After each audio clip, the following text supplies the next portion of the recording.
Es nebiju bērndārzā gājis, es nebiju pie socializācijas pieredzes. Man nebija ne mugurkaula, ne identitāte, kaut kāda sava līdz 18, 19 gadu vecumā. Man bija ļoti liela tā piesārņojuma problēma. Nāca mest jebko, fucking beigtus dzīvniekus, riepas, bulgružus, daudz. Te bija daudz bulgružu, visādi pamestu no strojkām. Jebkurā gada laikā mēs te bijām. Šitais bija tā kā mūsu pagalms. Ko jūs ziemā šeit darījāt? Sēdēju, dzeram. Es kaut kā riskēju labāk, es labāk ar problēmas ar suņiem nekā kaut kādu baru urā. Suņi man neapzag, varbūt sakodīs, bet viņi mani neapzag. Urlis man apzags, vēl piedos. Es jau nevarēju nevienu apžot fiziski, es tur varbūt vienkārši kādu izmēdīju. Zini, bija varbūt tāds asāks, nejaukāks ar vārdiem, ar attieksmīti. Džeks sadūra citu džeku un izlec pa 3. stāva loku. Šitā bija tā vaņučka, kur mēs nācām ganžu pirkt. Pēkšņi man čomam vienkārši ar ķebuli ievelk pa muguru. Tad es tajā brīdī domāju, lūdzu, tikai neiepiet man. Jānis Vanaks, Jānis Pujats, Jānis Krīvēns, Aleluja. Ja tu jūti šito stapu, pagriez skaļāk. Tātad šodien mēs esam kaut kur tālu Rīgā, Ziepniekalnā. Un, starp citu, jūs neesat nostājies podkāstu, tev ejat nostājies podkāstu kopā ar Krīvēm, tikai tad nāc skatīties šeit vlogu. Tad būs vairāk loģikas tajā visā. Jā, būs vairāk un loģikas. šodien es esmu kopā atkal ar reperi, šoumenu, kas vēl varētu būt ceļotājs, dokumentālā filmu veidotājs. Frīks kaut kāds. Nu, ar ļoti daudz personībām, bet pagaidām, kura personība šodien mums būs? Šodien būs Jānis vienkārši. Šodien mēs pie Jankas turamies, šodien ar Janku. Ar Janku pa Ziepniekām, tāds būs nosaukums. Ar Janku pa Ziepniekām, un kur mēs esam tieši tā ir mana māja. Aizmugurē es uzaugu šajā mājā, šis ir mans bērnības pagalms, kuras ar trīsritenītes pārīti braukājos, un tā viss šeit nāca iznest veļu, klopēja, izklopēt veļu. Klasika. Šeit viss kaut kas tika darīts ar bumbu daudzīts, bumbiņu pistolēm šaudīts. Problēma ir tikai tā, ka tagad tās bumbiņu pistoles sāk paukt jaudīgākas, tad no kaut kādiem logiem čuvaki sāk šaut pa mums ar bumbiņniecēm. Un viss beidzās to, ka man čomam acī iešā. Visu atsņēma? Nē, viss bija paldies kārtībā. Dievam, viss bija kārtībā, bet tas bija tāds moments, kad tu saproti, ok, mēs laikam vairs nespēlēsim. Tas ar citu ļoti liels vējš. Es nezinu, vai tā ir patiesība, bet klausieties, kāpēc. Mums agrāk pie Ziepniekām bija gāzes stacija tur mežā, un tās mājas it kā speciāli sabūvēja tā, lai te ir mega caurvējš. Lai vienkārši tā gāzes smaka nesmird, nenāk viss tā kā iekšā rajonā. Un vēdinās visu laiku. Jā, nenormāli, gudi, ģeniāli. Tas ir vienkārši tāds kaifs. Šitais lauks agrāk, viņš bija viss aizaudzis. Viņam tā kā zāle bija līdz šejienei aptuveni. Tiešām, ka mēs ieejam, viņam zāle bija līdz šejienei. Visur bija visādi atkritumi. Cilvēki nāca mest atkritumus, tad vēl nebija tā sistēma centralizēta un bija ļoti liela tā piesārņojuma problēma. Nāca mest jebko, fucking beigtus dzīvniekus, riepas, maisus, bulgružus daudz, te bija daudz bulgružu, visādi pamestu no strojkām. Un tad pa šito lauku tā šķērsām, es gāju uz skolu. Kāpēc es gāju pa šito lauku? Jo tur, kur mēs noparkojāmies pie Mego, tur ir armēņu kafejnīca Vans. Tur vienmēr bija kaut kādas ārā problēmas. Jebkurā diennakts laikā. Tā kā, ja tu ej garām tai kafejnīcai un tu esi maziņš šļupiks ar mugursomu, tu esi ļoti viegls mērķis. Tā kā, tev būs problēmas, tas ir garantēti. Bet tev paveicās vienmēr izvairīties, ne? Man paveicās izvairīties, jā. Un kā Tas, čomiem? kas bija gudrs. Čomiem kāds jau kaut kur iestrēga. Bet es biju tāds vismierīgākais, es biju ļoti, ļoti mierīgs. Es nelīdu nekad meklēt problēmas, es zināju vietas, kur problēmas ir, es vienmēr tur gāju ar līkumu. Un ko jūs te pārstāv darījāt? Bērnībā? Salkas spēlējām. Kas ir salka? Salkas ir ķertuvots. Ķerens, tā mēs saucām. Ķerens, mums viņi sauc par salkām. Tad vienu brīdi jūs beigāt viens no otru, pēc tam no suņiem. Jā, aptuveni tas bija tāds standarta dienas. Tad pārstāv nevar iet cauri, gāja apkārt, jā? Nē, es tieši gāju cauri. Tieši. Es kaut kā riskēju labāk, es labāk ar problēmas ar suņiem nekā kaut kādu baru urā. Suņi man neapzags, vismaz saprotu, suņi man varbūt sakodīs, bet viņi mani neapzags. Urlis man apzags, vēl pizdiedos. Bet tagad vispār nav suņi vispār tāda, ne? Nav vispār, nav klaņojoši suņi, vairāk nav, tas viss ir Viņi vienkārši sakārtots. baros tā ir staigāja? Jā, baros. Klaņoja šeit, tur. Bija kaut kāda atgadījuma vai vienkārši viņi baidīja? Pilns vecīt bija ar atgadījumiem. Bija tā, ka viens suns ieskrēja liftā un saplosīja bērnu. kad viņš gāja mājās no skolas. Un tas bija sen, tas bija ļoti, ļoti sen. Bet tādi atgadījumi bija pilns, kad suņi skrēja pakaļ, tev kodi ķērās kājās. Un tāpēc, kad viņi ir izbadējušies, viņi badā, viņi sisti vai ne, viņi vienkārši te klaiņo. Un tas bija pilns. Tagad laukos varbūt vēl ir kaut kāda klaiņojoša suņa, bet īsti jau nav.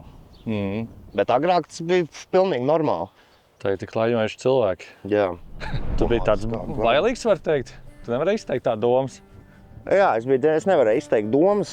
Es nevarēju ne ar senčiem normāli par kaut ko parunāt, kā es jutos. Un ar draugiem es vienkārši visu laiku pielāgojos to, ko viņi darīja, to man vajadzēja darīt. Man vispār nebija ne mugurkaula, ne identitāte kaut kāda sava līdz 18, 19 gadu vecumā. Man ļoti, ļoti vēl tikai sāk attīstīties savs raksturs, sava identitāte un kaut kāds savu. Kas bija tas iemesls, kāpēc tas izmainījās, ko tu darīji savādāk? Vai kā tu teici, sociālais lubrikants nāk palīgā? Alkohols? Nē. Es vienkārši pamainīju vidi, zini? Kad tu esi visu dzīvi bijis vienā kaut kādā šajā vidē, tad ko jau neiemācies. Daudz man diezgan palīdzēja tas, ka es uz Anglijā aizbraucu pēc vidusskolas. Tas man palīdzēja daudz nostabilizēties, jo tev vajag tā kā zināt, tev vajag uzņemties atbildību tajā momentā. Tu esi viens pats, tu esi ar jauniem cilvēkiem, tevi neviens nepazīst. Tev ir tā kā iespēja sākt no jauna, zini visu, veidot savu tā kā to tēlu. Tu vienkārši vajadzēja pašpārliecinātību. Jā, precīzi vajadzēja pašpārliecinātību. Jo nekas tāds nebija, mums pašpārliecinātība nebija vispār. Man tāda lieta kā pašpārliecinātība nebija līdz 20 gadiem, 20 ar kaut ko gadiem. Kāpēc tā bija, kāda doma? Es biju ļoti sūdīgās domās par sevi. Maziņš, kā jūs teicu, maziņš, vājš, sliktas atzīmes. Man tagad ar senčiem ir izcili, bet bērnībā man bija baigi grūti. Mums bija grūti saprasties, grūti komunicēt. Viņi nesaprata, kāpēc es esmu tāds, kāds es esmu. Kāpēc man hip-hops tik daudz interesē, kāpēc es repu klausos, kāpēc es varu kaut ko normāli darīt. Cik gadiem jau sāki repu klausīties? 10, 11, kaut kur tā agri. Zin kā, un man īsti nebija ko darīt. Es pats nezināju, ko es gribu. Es negāju nekādos pulciņos, man nebija pēcstundu nodarbība, man nekur neielika. Man vispār bija grūti iejusties pirmajā klasē, jo es nebiju bērndārzā gājis, es nebiju pie socializācijas pieredzes. Man bija ļoti, ļoti grūti atvērties ar citiem cilvēkiem, jo es biju ļoti, ļoti kautrīgs, un tas man baigi daudz turēja uz atpakaļ.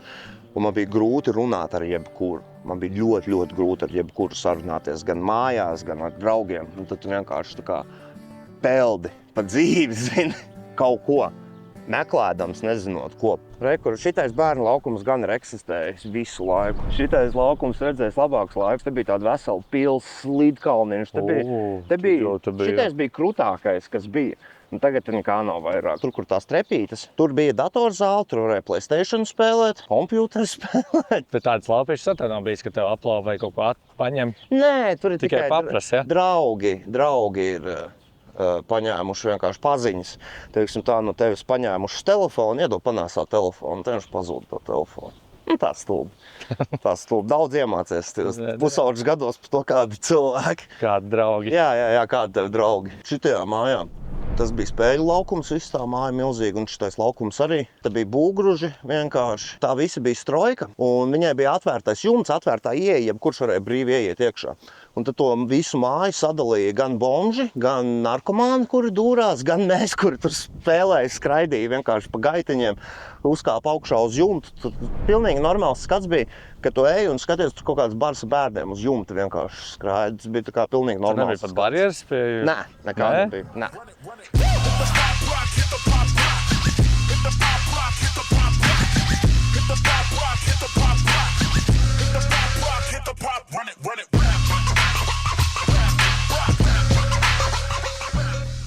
Esam nākamajā lokācijā. Tās ir trubas. Kā jūs redzat, trubas, burtiski trubas. Kāpēc viņi saucas trubas, jūs varat minēt divas reizes. Te bija ļoti klusa, chill vieta, uz kuru tu vienkārši varēja paņemt aliņus, mūziku no telefona, tad vēl tums nebija, tu vienkārši ierakstīji telefonu voice recorderā un klausījies šitādu te skaņu. Un tad mēs nācām vienkārši dzert aliņus, mētāt akmeņus un darīt kuņu. Kāds paņēmies te izmanto, lai dabūtu aliņus, kad nebija nepilngadīgs? Tas bija tik elementārs, tā kā ko mēs darījām, man bija skeneris mājās, tā kā ieskanēt var lietas. Tu jau krūti. Ieskanēt lietas, izdīt senčiem. Ko mēs darījām? Mēs paņēmām pases mūsējās, ieskanējām, uztaisījām melnbaltas, un es pasē samainīju visur cipariņus. Vienkārši, dzimšanas gada cipariņus. Un es zināju, ka tur arī apakšā vienkārši ir vēl tie cipariņi, ko mainīt, ka viņi vairākās vietās zināja visas tās vietas. Mēs samainījām tur tos cipariņus, kopiju pēc stupu pārvilkām virsū, un kad tu viņu izprintēji melnbaltu, atpakaļ no mājas sūdīgās šitajās printeri, tu nevari vispār pamanīt, ka tur ir kaut kas mainīts, ka tur ir kaut kas rediģēts. Viņa izstāsta vienkārši nokopēta, jo tas printeris ir sūdīgs, tinte ir sūdīga, bet ķipa visu saprast var. Un tad vienkārši izvelc tādu no lapas saņurcītu A4 lapu. Es negribu nesāt līdzi pasi, lai nepazaudētu, šī ir mana pasas kopija. Un neviens pat neuzdeva 2 jautājumus. Visiem, jā, chill, nekāda problēma, viss kārtībā. Cik tu izmantoji? 14, 15. Tad mēs sākām. Tāds vecāks. Bro, es pat izstījos jaunāks par 14 gadiem, bet man bija manā pases kopijā 19 gadi. Jo, ja es likšu 18 gadus, baigi aizdomīgi, tas būs, labāk jāliek man 19 gadi. Vienkārši šitā tā. Tev nekad nav bijis problēmas ar policiju, kad ar alkohola reibumā tev kaut kas bija? Man čoms bija. Man vienreiz sanāca. Bet tas jau bija, ka man bija 18, 19. Es biju vienkārši Vecrīgā izgājis no Celsija ar alus glāzi uz ielas. Es īsti neskaitītu, ka man bijusi problēma. Man vienkārši nepaveicās. Es izgāju, man sejā tā kā uzreiz ieži bija iekšā un man tāds bļēķis. Un es jau mēģinu aizlikt to glāzi aiz rokas, ķipa jūs neredzējāt. Es ielieku viņu kabatā, man izlīst uz biksēm un tās pasaka kāp iekšā. Tad vispār tā nav sanāca, ka tu esi alkohola reibumā, policija te ir piebraukusi? Nē, vispār neko. Vai nekad neesi beidzis arī, kad bija alkohola reibumā? Mēs esam bēguši no policijas par pīpēšanu. Un mēs esam par to, ka mēs esam uz sienām pūtuši Onyx. Mēs griezām stencilus ārā. Ķipa no kartona izgriezt stencilu. Mums visvairāk patika vai Wu-Tang zīme vai Onyx, tas Madface. Un tad mēs Onyx Madface pūtām kaut kādās vietās. Trubām nebija tās? Uz trubām nebija, nē. Šeit to mēs darījām tur pie pārsvarātajiem strojkām visām uz būgružiem un tā. Tur, kur tas bija bišķiņ seifāk. Tad jūs bijāt gudri dzērāji jaunieši. Jā, varētu tā teikt. Nebija problēmas, jo man pašam gadījās nepilngadīgiem.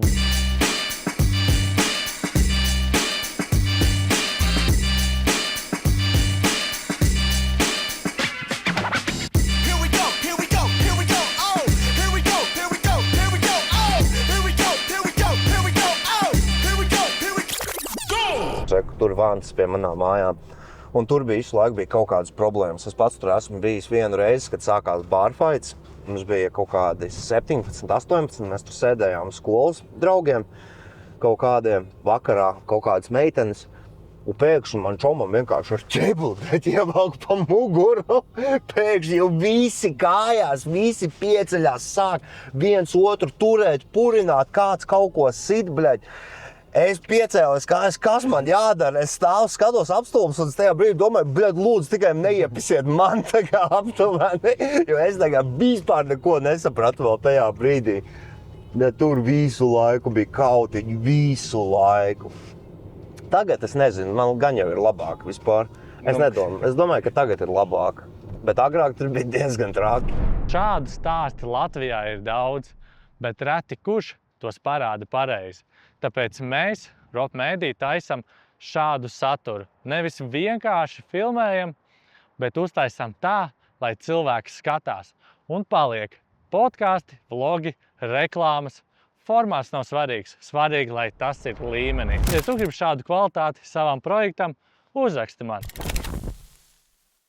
Esam 3. lokācijā, kas ir?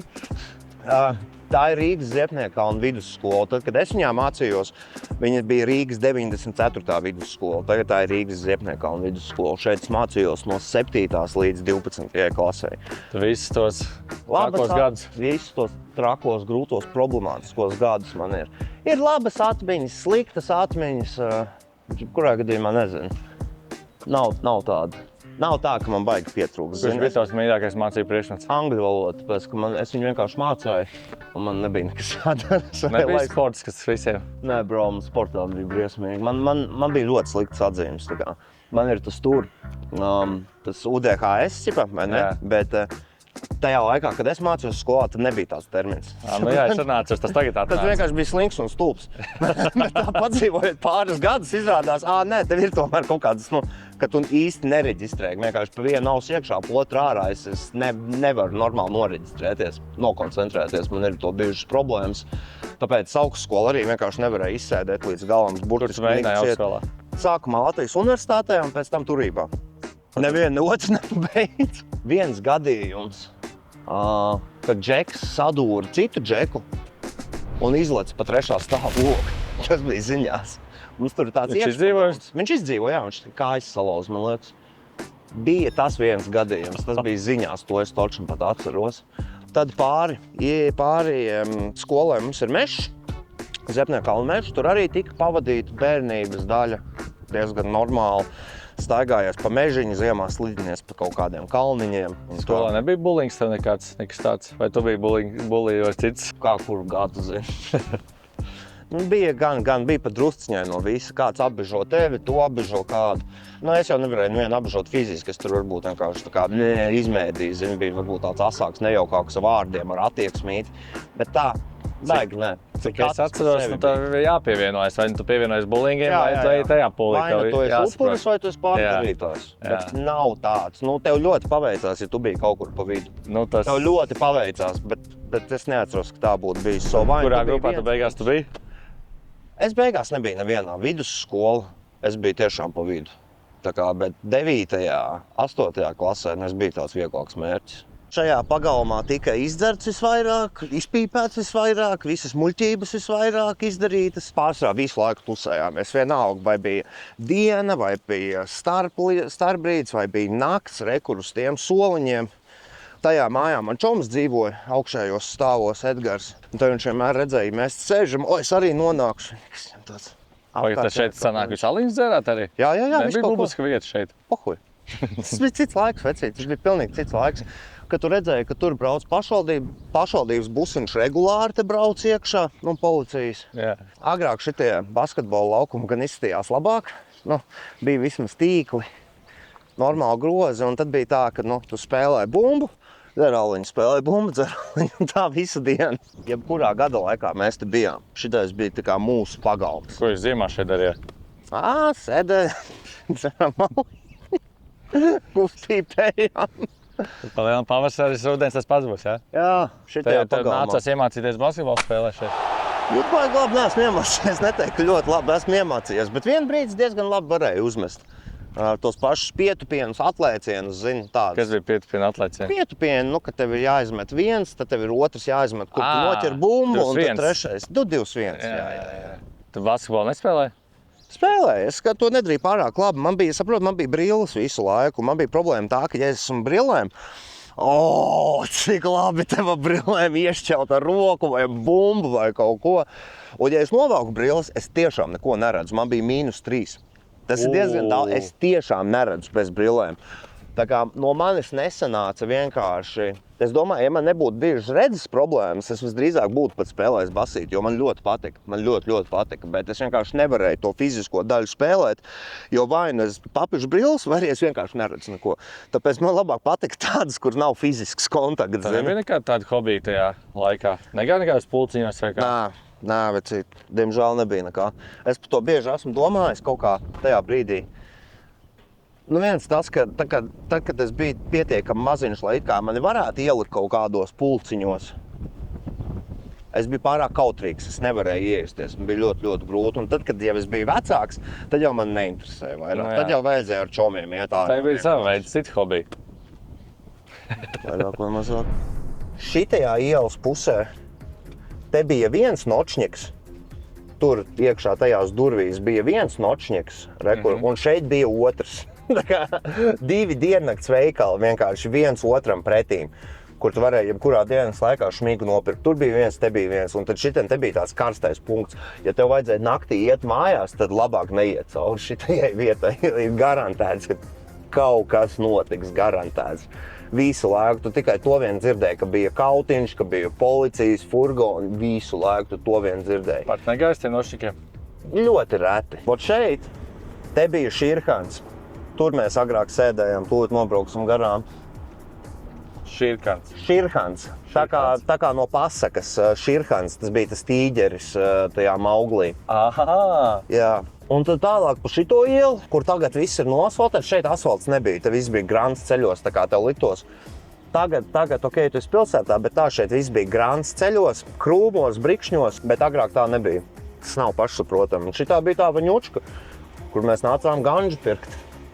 Te tālāk braukāja čigāns tādā vecā nojātā Opelī, pelēkā šausmīgi nojāts vecs.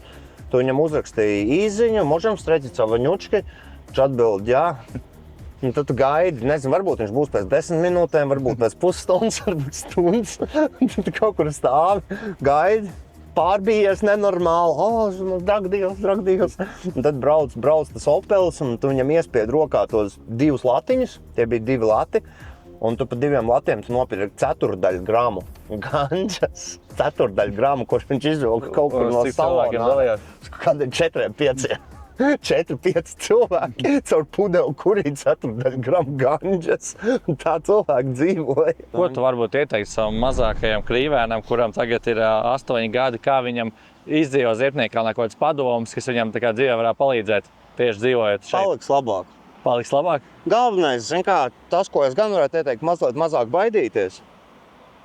Varbūt mazliet mazāk baidīties, varbūt mazliet vairāk iet ar paceltu zodu, taisnu muguru. Varbūt to es varētu ieteikt mazliet vairāk, bet tajā pašā laikā. Bet man liekas, tas reiz, ka pieļaut problēmas. Ja redz, ka tev pacēl galvu, kāds gribēs nosist nost. Bro, ja es nevaru bekot to ap, ja es nevaru bekot ap savu taisno muguru un zinu šito gājienu, tad tas var arī nostrādāt pa sliktu. Tā kā, bet es ieteiktu droši vien vienkārši būt mazliet drošākam par sevi, jo es galīgi nebiju drošs, būt mazliet drošākam. Pasaule ir gan diezgan augsta, bet citreiz viņa arī nav tik augsta un ļauna. Citreiz tu pats to izdomā savā galvā, citreiz tu izdomā kaut kādus notikumus savā galvā, jau scenārijus, kas vēl nemaz nav notikuši. Un tu sevi jau sabiedē kaut ko nedarīt vai kaut kā noskaņo sevi, kaut arī nekas jau absolūti nav noticis, bet lielākā daļa notiek īstenībā tavā galvā. Tā kā es varbūt sev ieteiktu mazliet mazāk dzīvot tajā savā galvā. Forši, man liekas, šiem vārdiem arī varam noslēgt mūsu foršo sēriju. Es ceru, ka cilvēkiem patika šies. Brauciet turismā. Jā, mēs esam izduši, ka jūs zināt, kur aizbraukt, kā meikā nofotografēties, kur vēl pie trubām var nofotografēties. Un jā. Mums te ir diezgan labs kebabs, te ir Euro Doner kebabs. Diezgan labs kebabs. Viņš jau tajā laikā bija? Nē, tajā laikā nebija kebab. Man liekas, kebabs sāk parādīties daudz vēlāk. Tā kā paldies, Jāni, ka piekrits kaut ko tādu. Paldies, skatītāji. Vispār Jānis stāstā, ko es ieguvu, tas, kad varbūt, kā jau viņš teica, nevajag baidīties vai vairāk uzdrīkstēties. Arī tas bija mans sākumā kādreiz. Es dzīvoju rajonā, kur visu laiku bija Roma izcelsmes cilvēki, kas laiku mēģina iebaidīt kaut kādu tevi. Un tā vienkārši jāiet pretī problēmām, nevis izvarīties no tām. Vienkārši foršs stāsts, kur pastīties, kā cilvēki dzīvojuši Rīgā, savādāk. Es dzīvoju Doblēks, atkal bija daudz savādāk. Tā, piemēram, Denisam bija Lestinē, kur bija vispār savādāk. Ir forši salīdzināt un saprast, ka īstenībā jau visiem tā bērnība ir vienāda. Viņi nav nemaz tik traumatiski, kā mēs paši esam iedomājušies. Jo rajons kaut kādā veidā izaudzina tevi. Jo, ja tu augsts kaut kur, nezinu, bagātībā vai kaut kur, tev nebūs tās īpašības. Tu nemācēsi pats tikt ārā, izcelties un kaut kā, es nezinu, man kaut kāds pamats, tas viss tev ieliek, par grūti man to izskaidrot. Jo es nekad nemainītu arī, es pats augu rajonā, man ļoti patīk, ka man ir dažreiz tāda attitūda, tāda attieksme kārtīga, kad es varu izteikties, ka man ir tāds asamiņš un kad es varu nolamāties kādreiz un par to tā kā nebēdāties un kaut kā tā. Piesakojiet un es piesakojos. Un ierakst varbūt komentārā, kur cilvēki gribētu redzēt nākamo, jo man tas ir ļoti svarīgi, jo lēnām tie viesi man iet uz beigām, ko es biju ieplānojis, bet es ticu, ka tu man vari kaut ko ieteikt. Un tiekamies nākamajā epizodē. Pam! Paldies! Brauciet ciemos!